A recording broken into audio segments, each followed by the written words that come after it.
Hello students, मैं कृष्णपाल सिंह, सहायक आचार्य भूगोल, आज उपस्थित हूँ एक नए वीडियो के साथ। और आज हम अपने इस वीडियो में बात करेंगे भूमिगत जल के अपरदनात्मक स्थल रूपों की। कि जो भूमिगत जल है वह अपरदन प्रक्रिया के द्वारा कौन कौन से प्रमुख स्थल रूपों का निर्माण करता है। तो चलिए दोस्तों, वीडियो शुरू करते हैं। तो सबसे पहले भूमिगत जल के अपरदन प्रक्रिया के बारे में सामान्य परिचय की हम बात करें तो चूना पत्थर की चट्टानों वाले जो क्षेत्र हैं, अर्थात ऐसे क्षेत्र जहां पर प्रमुख रूप से चूना पत्थर की चट्टानें पाई जाती हैं, तो उन क्षेत्रों में भूमिगत जल के द्वारा अपने अपरदन कार्य से सतह के ऊपर तथा सतह के नीचे विभिन्न प्रकार के विचित्र स्थल रूपों का निर्माण होता है। और ये स्थल रूप ही भूमिगत जल के अपरदनात्मक स्थल रूपों के नाम से जाने जाते हैं। और पूर्ववर्ती जो यूगोस्लाविया है, उस यूगोस्लाविया के कार्स्ट क्षेत्र में मिलने वाली चूना पत्थर की चट्टानों पर निर्मित स्थलाकृतियों के आधार पर ही ऐसी आकृतियों को कार्स्ट स्थलाकृति के नाम से जाना जाता है। तो इस प्रकार से ये जो है भूमिगत जल चूना युक्त चट्टानों के प्रदेशों में अपनी घुलन प्रक्रिया के द्वारा अपरदन मुख्य रूप से करता है। और इस अपरदन कार्य की वजह से वहाँ विभिन्न प्रकार के स्थल रूपों का निर्माण होता है और वो भूमिगत जल की अपरदनात्मक स्थलाकृतियाँ कहलाती हैं। तो अपरदनात्मक स्थलाकृतियाँ प्रमुख रूप से कौन कौन सी हैं भूमिगत जल के द्वारा बनने वाली, उनकी क्रम से हम बात करते हैं। तो सबसे पहले है लेपीज, और नीचे लेपीज का जो है डायग्राम यहाँ आप देख सकते हैं। तो लेपीज ये चूना युक्त चट्टानों के क्षेत्रों में भूमिगत जल के द्वारा या बहते हुए जल के द्वारा अपरदन से बनने वाली एक बहुत ही महत्वपूर्ण प्रकार की स्थलाकृति है।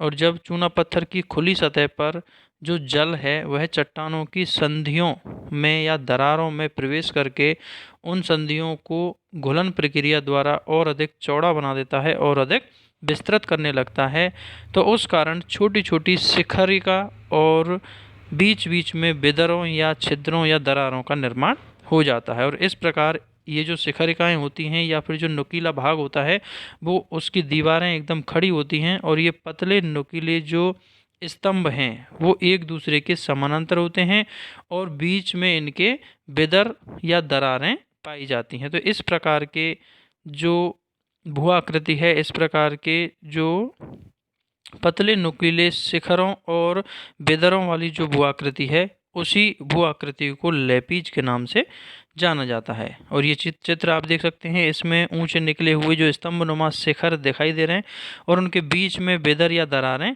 आप देख सकते हैं। तो इस प्रकार की जो भू आकृति है वो लेपीज के नाम से जानी जाती है। और लेपीज की वजह से पूरा जो स्थलाकृति है, पूरा जो भूभाग या सतह है वो ऊबड़ खाबड़ सतह में तब्दील हो जाती है। तो इस प्रकार की स्थलाकृति लेपीज के नाम से जानी जाती है। अब हम बात करते हैं दूसरी प्रमुख स्थलाकृति की, और दूसरी प्रमुख स्थलाकृति है घोल रंध्र। और जैसा कि नाम से स्पष्ट है, यह घुलन प्रक्रिया के द्वारा बने हुए रंध्र या छिद्र हैं जो कि प्रमुख रूप से कार्स्ट प्रदेशों में या चूना पत्थर की चट्टानों वाले प्रदेशों में देखने को मिलते हैं। तो जो कार्स्ट प्रदेश हैं, कार्स्ट प्रदेश का मतलब यहाँ चूना युक्त चट्टानों वाले प्रदेशों से है, चाहे वो यूगोस्लाविया का कार्स्ट प्रदेश हो या फिर विश्व के किसी भी अन्य भूभागों में भी चूना युक्त प्रदेश हों, वो समस्त प्रदेश कार्स्ट प्रदेश के रूप में ही जाने जाते हैं। तो ये कार्स्ट प्रदेश या चूना युक्त चट्टानों के प्रदेशों में जब जो जल है वो जल अपनी घुलन प्रक्रिया के द्वारा चट्टानों की दरारों को थोड़ा गहरा कर देता है और इस प्रकार से सतह के ऊपर काफ़ी अधिक संख्या में छिद्र या दरारों का निर्माण हो जाता है। तो इस प्रकार से जो असंख्य छिद्र होते हैं, इन छिद्रों को ही घोल रंध्र के नाम से जाना जाता है।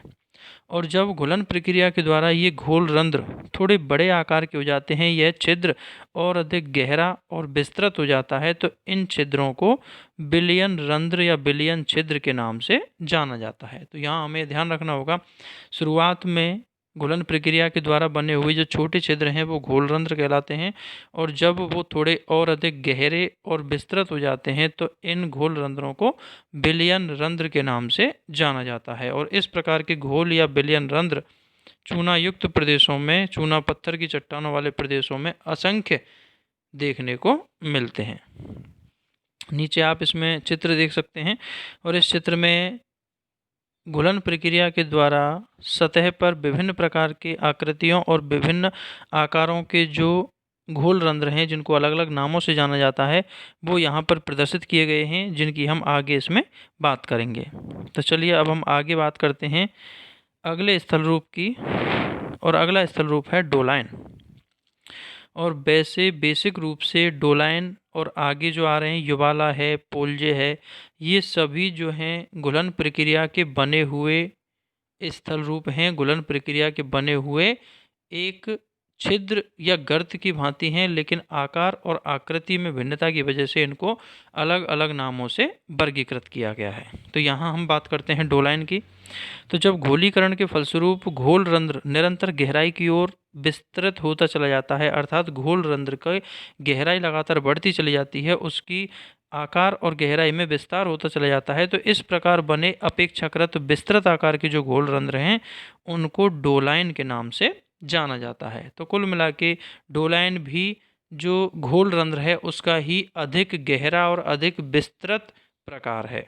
मुख्य रूप से घुलन प्रक्रिया के द्वारा ही डोलाइन का भी निर्माण होता है, या कभी कभी ऐसा भी हो जाता है कि आसपास स्थित कई घोल रंध्रों के आपस में मिल जाने से और अधिक गहरा हो जाने से डोलाइन का निर्माण हो जाता है। अब बात करते हैं हम अगला युवाला। और युवाला,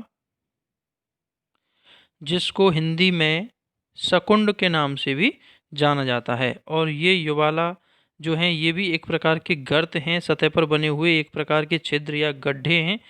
और निरंतर घोलीकरण के फलस्वरूप जब कई डोलाइन, ये डोलाइन का अपेक्षाकृत बड़ा रूप है, डोलाइन से ही मिल करके बनता है। तो जब घोलीकरण के फलस्वरूप कई डोलाइन मिल करके एक बृहद गर्त का निर्माण करते हैं, एक बड़े आकार के गड्ढे में तब्दील हो जाते हैं, तो इस प्रकार के विस्तृत गर्त को ही युवाला या सकुंड के नाम से जाना जाता है।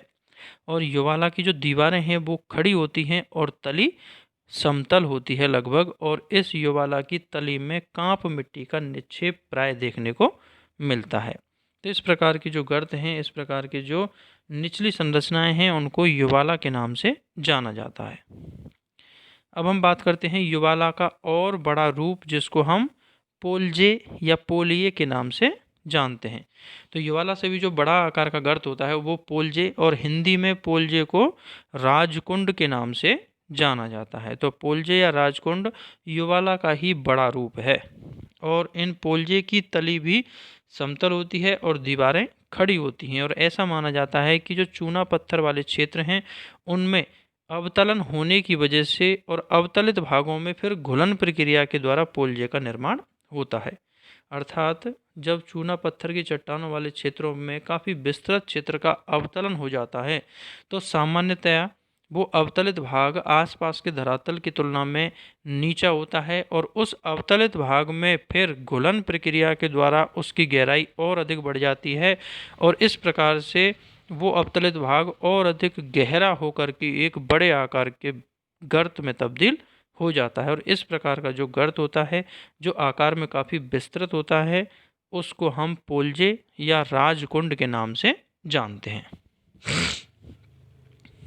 अब बात करते हैं हम अगले अपरदनात्मक स्थल रूप की, और वो है कार्स्ट खिड़की। और काष्ठ खिड़की नाम से स्पष्ट है, ये काष्ठ प्रदेशों में मिलने वाली खिड़की जैसी संरचना है, या खिड़की जैसी संरचना का मतलब जैसे खिड़की का जो कार्य होता है अंदर की चीज़ को देखना, उसी तरीके के कार्य होने की वजह से ही इसको काष्ठ खिड़की के नाम से जाना जाता है। और इसका निर्माण उस पोजीशन में होता है जब डोलाइन की ऊपरी सतह ध्वस्त हो जाती है, तो एक बृहद छिद्र का निर्माण होता है, और जब उस छिद्र का ऊपरी भाग खुला होता है तो इसे काष्ठ खिड़की कहते हैं। अर्थात डोलाइन की ऊपरी छत ध्वस्त हो जाएगी तो एक काफ़ी बड़े आकार के छिद्र का निर्माण हो जाता है, और वो छिद्र जो है उससे जो भूमिगत कंदरा है और भूमिगत जल का प्रवाह है वो देखने को मिलता है। अर्थात उस छिद्र से होकर के हम भूमिगत जल के प्रवाह और अन्य स्थल रूपों को देख सकते हैं। इसी वजह से इसको कार्स्ट खिड़की के नाम से जाना जाता है। तो ये चूना पत्थर वाले प्रदेशों में मिलने वाला भूमिगत जल के अपरदनात्मक स्थल रूपों में एक महत्वपूर्ण प्रकार का स्थल रूप है। अब बात करते हैं अगले स्थल रूप की, और वो है धसती निवेशिका। और धसती का मतलब धसती हुई अंदर की तरफ प्रवेश करती हुई, और निवेशिका का मतलब होता है नदी।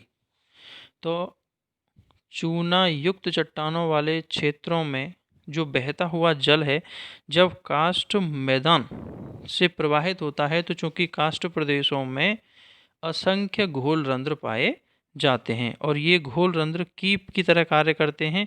और जब इन घोल रंध्रों से होकर बहता हुआ जल या नदी का जो जल है वो घोल रंध्र से होकर के नीचे चला जाता है, सतह के नीचे भूमिगत जल के रूप में प्रवाहित होने लग जाता है, तो ऐसी नदी को, ऐसी सरिता को धसती सरिता या धसती निवेशिका कहते हैं। और जिस बिंदु पर जल प्रविष्ट होता है, जिस बिंदु से, जिस घोल रंध्र से होकर के जल धरातल के नीचे प्रवेश करता है, वो बिंदु सिंक के नाम से जाना जाता है। तो इस प्रकार से सिंक से होकर या घोल रंध्र से होकर जब कोई नदी का जल सतह के नीचे चला जाए, तो इस प्रकार की नदी या इस प्रकार की सरिता को धसती निवेशिका के नाम से जाना जाता है। अब बात करते हैं अगले स्थल रूप की, और अगला स्थल रूप है अंधी घाटी। और अंधी घाटी का निर्माण तब होता है जब नदी का जल सतह के नीचे चला जाता है, अर्थात सिंक से होकर जो बहता हुआ जल है या नदी का जो जल है वो अंदर चला जाता है, तो फिर उस सिंक से, उस घोल रंध्र से आगे की जो नदी की घाटी है, जब तक उस सिंक से या जब तक उस घोल रंध्र से सतह का जल आंतरिक भाग में नहीं जा रहा था, तब तक सतह पर वो जल और आगे तक प्रवाहित हो रहा था और उस नदी ने अपनी घाटी का निर्माण किया हुआ था। लेकिन उस नदी की घाटी में स्थित किसी घोल रंध्र से जब उस नदी का जल सतह के नीचे प्रवेश कर जाए, तो उस सिंक से या घोल रंध्र से आगे जो घाटी है वो शुष्क रह जाती है, अर्थात उसमें जल का प्रवाह बंद हो जाता है, क्योंकि उससे पहले ही जो नदी का जल है वो सतह के नीचे जा चुका है। और इस प्रकार से उस घोल रंध्र से आगे की जो घाटी है वो शुष्क रह जाती है, और घोल रंध्र से उद्गम की ओर वाला जो भाग है उसको घुलन प्रक्रिया के द्वारा वो नदी अपने सामान्य जो मैदानी क्षेत्र है, सामान्य काष्ठ मैदान है, उससे काफ़ी अधिक नीचा करके अपरदित कर देती है।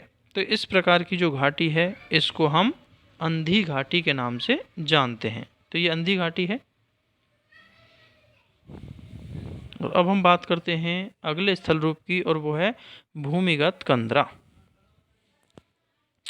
और ये काष्ठ प्रदेशों में अपरदन प्रक्रिया के द्वारा बनने वाला सबसे महत्वपूर्ण प्रकार का स्थल रूप है, जिसको हम कंदरा के नाम से जानते हैं। और चूंकि भूमिगत अर्थात जमीन के नीचे, सतह के नीचे ये कंदरा पाई जाती है, इसीलिए इसको भूमिगत कंदरा कहते हैं। तो जब काष्ठ प्रदेशों में नदी का जल किसी विलयन रंध्र से होकर नीचे चला जाता है, तो वह सतह के नीचे प्रवाहित होता है, और सतह के नीचे प्रवाहित होते रहने के दौरान चूने की चट्टानों को घुलाकर अपरदित करता रहता है, और सतह के नीचे काफ़ी लंबे आकार में एक गर्त या एक सुरंग का निर्माण हो जाता है। और इस प्रकार के बने हुए विस्तृत लंबे गर्त या सुरंगनुमा गर्त को ही भूमिगत कंदरा के नाम से जाना जाता है। और इस कंदरा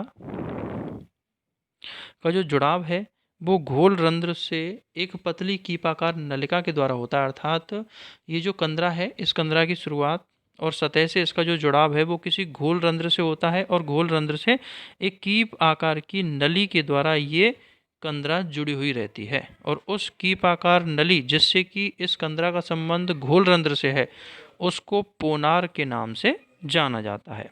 तो इस प्रकार से भूमिगत कंदरा का निर्माण भूमिगत जो जल है, सतह के नीचे प्रवाहित होने वाला जो जल है, उसके घुलन प्रक्रिया के द्वारा, अपरदन प्रक्रिया के द्वारा होता है। तो इस प्रकार से ये भूमिगत जल के द्वारा अपरदन से बनने वाले स्थल रूप थे। उम्मीद करता हूँ कि आपको मेरे द्वारा दी गई जानकारी समझ में आई होगी, मेरा वीडियो पसंद आया होगा। यदि आपको वीडियो पसंद आए तो इसे लाइक करें और अपने दोस्तों के साथ शेयर करें, और मेरे चैनल को सब्सक्राइब अवश्य करें। धन्यवाद।